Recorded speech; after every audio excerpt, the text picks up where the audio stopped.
لاسوب تاع الزرودية، ندمت لي ما جربتهاش من قبل لانها بنة عظيمة وكنت مراضية بزاف.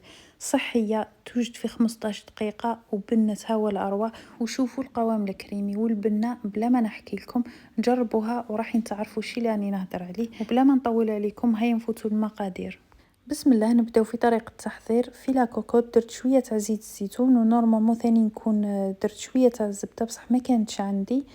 وهنايا بما انه ساهل وليه يطيب انا حنستعمل اشوار، ما نديرش بيدي. جبت حبه متوسطه تاع البصل، رحيتها وضفتها تقلى في هذاك الزيت. نخدمه بالتدريج، يعني نديرو البصله نخليوها تقلى ونروح للزروديه.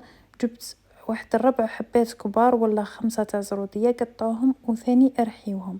مظلوش تقطعوا بيدكم ما والو، ديروا كلش في الاشوار، استغلوه شويه. هنا نضيف هذيك الزروديه ونزيد نخليها تتقلى ونروح نرابي البطاطا. ثاني ندير حبة تاع بطاطا متوسطة نرحيها ونزيد نضيفها. وعلى بالي دوك يجيوني هذوك صحاب التعليقات تاع كلش ديروه في الاشوار وكلش في البيتخان.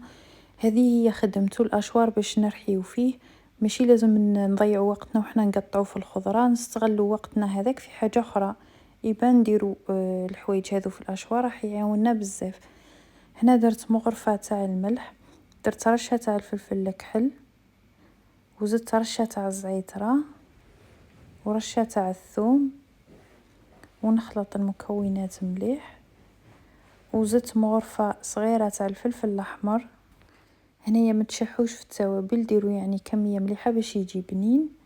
هنايا جبت توابل الدجاج، هذو اللي موالفين نستعملهم، اللي موالفين يقولوا لي وريهم لنا باش يجيو شويه بنان، هذا باش تجي لاصوب بنينه. نخلط ونقليهم مليح كيما شفتوا، ومن بعد نمرق.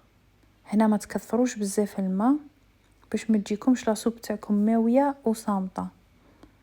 هنايا نغلق عليها 10 دقائق تكون ديجا واجده، خصوصا مع الخضره مرحيه. 10 دقائق توجد.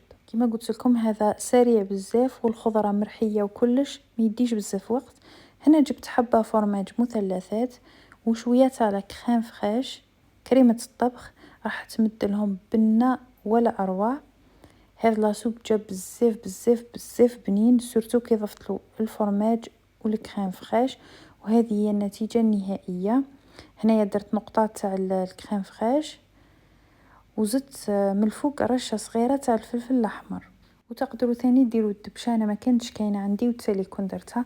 وهذه هي النتيجه الرائعه اللي تحصلنا عليها، من ألذ ما تذوقت. يعني لاصوب تاع زروديه بزاف بنينه. وشاركتهم مع الاوبن فيس برجر هذوك اللي حنشاركهم ثاني معاكم، جو بزاف بنان، جا مزيج ولا اروع. نتمنى انكم تجربوا لاصوب بهذه الطريقه صحيه رائعه وبزاف بنينه.